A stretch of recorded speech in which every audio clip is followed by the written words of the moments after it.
కార్తీక పురాణం 8వ అధ్యాయం. వశిష్ఠ మహర్షి చెప్పినదంతా విని జనక మహారాజు ఇట్లా ప్రశ్నిస్తున్నాడు.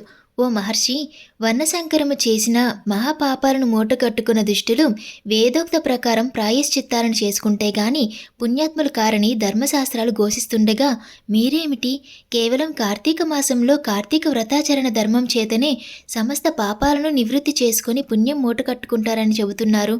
ఎందుచేత ఇందులో ఉన్న ధర్మసూక్ష్మం ఏమిటి? కించిత్ పుణ్యం ద్వారా సమస్త పాపాలు ఎట్లా నశిస్తాయి? మహాగ్నికి గుప్పెడి నీటితో ఆర్పగలమా? మహాపర్వతాలను కొనుగోటితో పెకిలించగలమా? మహాద్రుతమైన వరదలో కొట్టుకుని పోయే వానిని గడ్డిపరక కాపాడగలదా? కావున మహాపాపాత్ములు సైతం కేవలం కార్తీక మాస వ్రతాచరణ ధర్మం ద్వారా ఎట్లా పుణ్యాత్ములవుతున్నారు? ఇందులోని విశేషమేమిటి? ఈ ధర్మసూత్రాన్ని వివరించి చెప్పండి స్వామి అని కోరాడు. అప్పుడు వశిష్ఠుల వారు ఉదాహరణగా హరినామ స్మరణతో తరించిన అజామిలుని ఉదాంతాన్ని వివరిస్తాను విను. కన్యకుబ్ద క్షేత్రంలో సత్యవ్రతుడనే విప్రుడు ఉండేవాడు. అతని భార్య హైమవతి, సుగుణవతి కూడా. ఆ దంపతులకు లేక ఒక కుమారుడు జన్మించాడు. వానికి అజామీలుడని పేరు పెట్టుకొని అల్లారు ముద్దుగా పెంచుకుంటున్నారు. అతిగారభం కారణంగా అజామీలుడు అడ్డు అదుపు లేనివాడై సమస్త వ్యసనాలకు అలవాటు పడ్డాడు. దాసీతో సంపర్కం పెట్టుకుని ఆమెను పెళ్లాడి తల్లిదండ్రులను వదిలి ఆమెతో ఉంటుండేవాడు.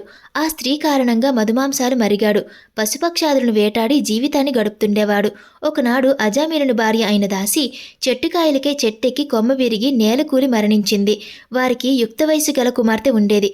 అజామీలుడు కామాతి సాయంతో ఆ కుమార్తెతో సాంగత్యం పెట్టుకుని కాపురం చేస్తుండేవాడు. వీరికి బిడ్డలు కలిగారు. వారంతా పుడుతూనే చనిపోగా ఒక బిడ్డడు మాత్రం బ్రతికాడు. ఆ బిడ్డకు అజామీలుడు నారాయణ అని పేరు పెట్టి ఎంతో ప్రేమగా చూసుకుంటుండేవాడు. కాలం గడిచి వార్ధక్యం కలిగి అజామీలుడికి మరణం ఆసన్నమైంది. ప్రాణాలు తీసుకుని పోవచ్చిన యమభటులను చూచి భయకంపితుడైపోయి నారాయణ నారాయణ, నన్నెవరో తీసుకుని పోవచున్నారు, నన్ను కాపాడు నారాయణ అని కుమారుణ్ణి పిలిచాడు. ఆ కుమారుణ్ణి పిలుస్తూ అంత్యకాలంలో హరినామస్మరణం చేయటం వల్ల విష్ణుదూతలు వచ్చి అజామీలుణ్ణి వాళ్ళు విష్ణులోకానికి తీసుకుని వెళ్ళటానికి తమ రథం పైకి ఎక్కించుకున్నారు. ఆ ఆకస్మిక సంఘటన జరిగినందుకు యమభటులు, అయ్యలారా, ఇతడు పరమ దుర్మార్గుడు. మానవుల పాపపుణ్యాలకు సూర్యచంద్రులు అష్టదిక్కులు ఆదిదేవతలు, వాయువు గోవులు సాక్షులు. వారి సాక్ష్యాల ఆధారంగా చిత్రగుప్తుల వారి చేత యమధర్మరాజు గారు చిట్టా వ్రాయించి ఆయువు తీరిన వెనుక వారి వారి పాపకర్మలను అనుసరించి దండనకు యమలోకానికి తీసుకుని రావటానికి మమ్ము వినియోగిస్తారు. ఆ మేరకు పరమ దుర్మార్గుడుగా బ్రతికిన అజామీలుణ్ణి యమదండన నిమిత్తం మా లోకానికి తీసుకుని పోవచ్చిన యమదూతలము. ఈ పాపాత్ముణ్ణి మీరేలా తీసుకుని వెళ్ళదలుచుతురో తెలియనేరుకున్నాము అన్నారు. అయ్యా సమవర్తి దూతలారా, విష్ణునామస్మరణ ఎంతటి దుర్మార్గుడినైనా విష్ణు సాయుధ్యానికి అర్హుణ్ణి చేస్తుంది. కనుక ఇతని గత జన్మ పాపకృత్యములన్నీ సమసిపోయినవి. కనుక ఇతనిని మేము శ్రీహరి సన్నిధికి కొనిపోవచున్నామని అజామీలుని వెంట పెట్టుకుని విష్ణుభటులు వైకుంఠానికి వెళ్ళిపోయారు. పరమ దుర్మార్గుడు, క్రూరుడు, పాతకుడు అయిన నాకు వైకుంఠవాసం లభించడం మరణకాలమున హరినామస్మరణ కారణము అని హరిని స్మరించుకుంటూ వైకుంఠం చేరుకున్నాడు అజామీలుడు. రాజా, అంత్యకాలమున హరిని స్మరించుట వలన ఇంతటి పుణ్యం కలుగుగా కార్తీక వ్రతం ఆచరించడం వల్ల ఎంతటి పుణ్యం ప్రాప్తిస్తుందో ఊహించు అన్నాడు జనకునితో వశిష్ఠుడు. 8వ అధ్యాయం సమాప్తం. కార్తీక పురాణం 9వ అధ్యాయం. స్వర్గ నరకాలు. జనక మహారాజా విష్ణులోకానికి బయలుదేరిన విష్ణుభటుల్ని యమభటులు వెంబడించి తమకు గల సంశయాన్ని నివృత్తి చేయవలసినదిగా వారిని అడిగారు. సమవర్తి దూతలారా, హరిహరుల నామస్మరణ యొక్క గొప్పతనం గురించి మీకు తెలియదా? అవసాన కాలంలో ఆ దేవదేవుని స్మరణ సర్వ పాప సంహారం కదా. అందువల్ల మేము అజామీలుణ్ణి తీసుకువెళుతున్నాము అన్నారు. అయ్యలారా, అధర్మ ప్రవర్తన గల వ్యక్తి చేయి పాపకృత్యములకు తగిన దండను విధించవలను కదా. మాతాపితలను మన్నించిన వారు, సాధు సజ్జలను హింసించువారు, ధనధాన్యములను దోచుకునివారు, వ్యభిచరించువారు, పూజలు పునస్కారాలు చేయనివారు, అబద్ధాలతో మోసగించువారు, జంతువులను వేటాడి హింసించిన కూరులు, సాటివారిని తోటివారిని మన్నించని వారు, దారికాచి దోచుకునివారు, వీరంతా పాపాత్ములే కదా. ఆ పాపాత్ములంతా దండనార్హులే కదా. వీరిని దండించుటకు నరకలోకమునకు తీసుకొని పోవలని కదా. కులభ్రష్టుడు, తల్లిదండ్రులను మన్నించనివాడు, ధర్మాధర్మములు పాటించనివాడు, వావి వరుసలు పాటించనివాడు, వేటగాడు, పరమ కిరాతకుడైన అజామీలుణ్ణి మీరేల వైకుంఠమునకు తీసుకొని పోవచున్నారు అని యమభటులు విష్ణుదూతలను ప్రశ్నించారు. అయ్యలారా, సత్పురుషులు పుణ్యకార్యములు చేయువారు, యజ్ఞ యాగాదులు నిర్వహించువారు, తల్లిదండ్రులను మన్నించువారు, పెద్దలను గౌరవించువారు, దానములు చేయువారు, వంచన చేయనివారు, సతీపతి ధర్మాన్ని మన్నించువారు, పశుపక్షాదులను ప్రేమించువారు, సంతర్పణములు పూజలు చేయువారు, ఆర్తులను ఆదుకొనువారు పుణ్యాత్ములు. స్వర్గంలో వీరందరికీ చోటు ముక్తి కలుగును. ఎవరి ఇంట హరికథా కాలక్షేపాలు, భాగవత రామాయణ పారాయణాలు జరుగుతుంటాయో, ఎవరి ఇంట పూజలు భజనలు వ్రతాలు జరుగుతుంటాయో అట్టి వారికి పుణ్యం వర్తిస్తుంది, వారికి పాపాలు అంటవు. ఎవరు పుణ్యక్షేత్రాలు దర్శిస్తారో, ఎవరు పుణ్యతీర్థాలలో స్నానమాడతారో అట్టివారు అధోలోకాలకు పోరు, ఉత్తమ గతులను పొంది పుణ్యలోకాలను చేరుకుంటారు. అయ్యలారా, పాపపుణ్యాలకు సంబంధించిన ముఖ్యమైన విశేషాన్ని విన్నవిస్తాను, వినండి. రుద్రాక్షలు ధరించినందువల్ల, డాంబికాలు పలికినందువల్ల, డాంబాచారాముల వల్ల, శుష్క దానాలు పూజల వల్ల పుణ్యాత్ములు కాలేరు, పుణ్యగతులకు అర్హులు కారు.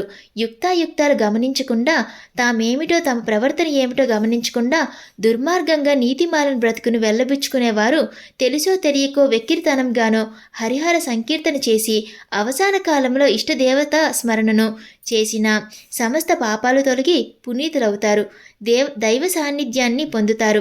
ఇటువంటి వాడు అజామీరుడు. కులభ్రష్టుడైన, దుర్మార్గుడైన, క్రూరాత్ముడైన, దయాదాక్షిణ్యం శీలం లేనివాడైనా తన కొడుకుకు మహావిష్ణువు పేరు పెట్టి సదా నారాయణ నారాయణ అని పిలుస్తూ అవసాన కాలంలో కూడా నారాయణ అని ఎలుగెత్తి పిలిచి నన్ను కాపాడు అని వేడుకున్నాడు. ఆ కారణము వల్ల సమస్త దోషాలు తొలగి శ్రీహరి కృపకు పాత్రుడయ్యాడు. శ్రీ మహావిష్ణువుని శరణు కోరిన వాడయ్యాడు, ముక్తికి అర్హుడయ్యాడు. కనుకనే మా వెంట వైకుంఠానికి తీసుకుని వెళ్తున్నాం అని పలికి అజామీలుణ్ణి వెంట తీసుకుని నిష్క్రమించారు హరిదూతలు. 9వ అధ్యాయం సమాప్తం.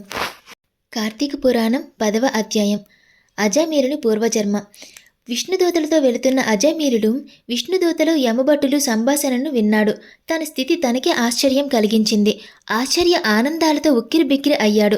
నిందరపాలు చేసే నికృష్టమైన పాపాలెన్నింటినో చేశాను, ఒక్క సుగుణము కూడా లేనివాణ్ణి, పాపాత్ముడినై నరకలోకంలో పడరాని బాధలు పడవలసిన నేను అవసాన కాలంలో నారాయణ అని నా కొడుకుకు పిలవడం వల్ల, భగవన్నామస్మరణ ఉచ్చరించటం వల్ల సమస్తమైన పాపాలు పోగొట్టుకుని శ్రీహరి సాన్నిధ్యం పొందగల పుణ్యాత్ముడినయ్యాను. కులహీనురాలైన స్త్రీతో సంసారం చేసి ధర్మాధర్మాలు త్యజించిన నికృష్టుడను. నాకు నా కుమారునికి శ్రీహరి పేరు పెట్టుకోవాలన్న జ్ఞానం ఎలా కలిగిందో, ఏ పూర్వజన్మ సుకృతం వలనో వైకుంఠనాథుని నామాన్ని పుత్రునికి పెట్టుకోవాలనిపించి నారాయణ నామోచ్చరణ భాగ్యం కలిగిందని పరమానందం పొందాడు అని వశిష్ఠుల వారు చెప్పగా, జనక మహారాజు పురాకృత సుకృతమని అజామీరుని ఆనందించినట్లు తెలుస్తున్నది. అజామీరుని పూర్వజన్మమేమిటని ప్రశ్నించాడు రాజు. విష్ణుభటులు అజామీరుణ్ణి తీసుకుని వెళ్ళగా యమభటులు యమసన్నిధికి వెళ్ళి జరిగినదంతా వివరించారు. యమధర్మరాజు పరిస్థితులను ఆకలించుకొని శాంతచిత్తుడై, భటులారా, ఎంతటి పాపాత్ముడైనా మరణకాలంలో హరిహరులందు ఎవరి నామాన్నైనా స్మరిస్తే వారి పాపాలు హరించిపోతాయి, వారిని శిక్షించే అధికారం మనకుండదు. అందున అజామీరుని పూర్వజన్మ సుకృతం విస్మరించరానిది అని పలికి యమధర్మరాజు తన భటులకు అజామీరుని పూర్వజన్మను చెప్పనారంభించాడు. పూర్వజన్మలో అజామీరుడు సౌరాష్ట్ర దేశంలో పూజారి కుటుంబంలో పుట్టాడు. పెరిగి పెద్దవాడై ఆలయంలో అర్చకుడుగా జీవిస్తుండేవాడు. ఆలయంలో పూజలు పునస్కారాలు అభిషేకాలు చేస్తూ వచ్చిన పూజా ద్రవ్యాలను అపహరిస్తుండేవాడు. క్రమక్రమంగా ఆచార వ్యవహారాల పట్ల అశ్రద్ధ వహించసాగాడు. ఆలయ పవిత్రతను పరిశుభ్రతను నిర్లక్ష్యం చేసేవాడు. స్త్రీ పరిచయం కలిగింది. ఆమె భర్త సౌమ్యగుణ సంపన్నుడు. గ్రామంలోని ఇరుగు పొరుగు గ్రామాలలోనూ తను ఆయివారం చేస్తూ భార్యను పోషించుకుంటుండేవారు. పూజారితో పొత్తు వల్ల ఆమెకు భర్త పట్ల నిర్లక్ష్యం ఏర్పడింది. ఒకనాడు ఆ విప్రుడు ఆయివారం చేసి ఆ ద్రవ్యాలను నెత్తికెత్తుకుని అలసి సొలసి ఇంటికి వచ్చాడు. మూటను దించమని మంచినీళ్లు తెమ్మని అడిగాడు భార్యకు. ఆమె మంచినీళ్లు ఇవ్వలేదు సరికదా, సమాధానమైన ఇవ్వలేదు. బ్రాహ్మణుడు కోపించి కర్రతో ఆమెను కొట్టాడు. ఆమెలో ఆవేశం పెల్లుబికింది. కోపంతో తిరిగి భర్తను కర్రతో కొట్టసాగింది. భార్య అలా తిరగబడుట సహించలేక ఇంటి నుంచి బయటకు వెళ్ళిపోయాడు.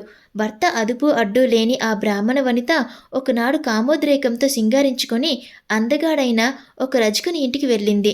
తనతో పొత్తుకు అతన్ని ఆహ్వానించింది.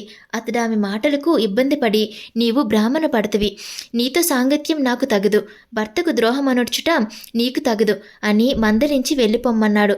ఎంతకు ఆమె మాట వినక మీదకు ఎగబడినందుకు ఆమెను కొట్టి సాగనంపాడు. ఆ అవమానంతో పోతూ శివాలయం దిక్కుగా వచ్చి తన ప్రియుడైన పూజారిని చూసి ఆ రాత్రి అతనితో కామక్రీడలతో గడిపింది. ఆ మర్నాడు ఆమెకు జ్ఞానోదయమై రజకుని మాటలకు పూజారి పొత్తుకు ఎంతగానో కుమిలిపోయింది. అయిపోయింది. భర్త పట్ల ప్రేమాభిమానాలు, గౌరవాలు పెళ్ళుబికి అతన్ని అన్వేషించి ఇంటికి తీసుకువచ్చి భర్తతో శేష జీవితాన్ని గడిపింది. మరికొంతకాలానికి శివాలయ పూజారి మరణించాడు. రౌరవాది నరకాలన్నీ అనుభవించి అజామిలునిగా సత్యనిష్ఠునికి జన్మించాడు. విప్రుని భార్య కూడా ఆ తదుపరి మరణించి నరక బాధలను అనుభవించి కన్యకుబ్ద క్షేత్రంలో శూద్ర స్త్రీగా జన్మించింది.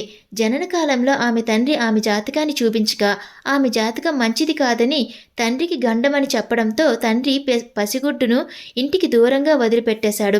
ఆ పసికందును ఒక బ్రాహ్మణుడు తీసుకుని వచ్చి పెంచి పెద్ద చేశాడు. ఆ కులహీనురాలిని విప్రుడు పరిగ్రహించాడు. జన్మాంతరాలలో చేసిన పాపాలు భగవన్నామస్మరణతో తొలగిపోతాయి. కనుకనే అజామిలునికి నరకానికి తీసుకురావలసిన స్థితి కలగలేదు.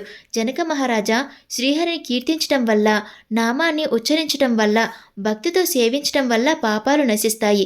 మనస్సు నిశ్చలపరుచుకొని ఇతర వ్యాపకాలు లేకుండా శ్రీహరిని ధ్యానించడం కన్నా మహద్భాగ్యం మరేదీ ఉండబోదు. ముక్తి మోక్షాదులకు హరినామస్మరణం దివ్యమైన సాధనం అని వివరించాడు రాజర్షి వశిష్ఠుడు. 10వ అధ్యాయం సమాప్తం.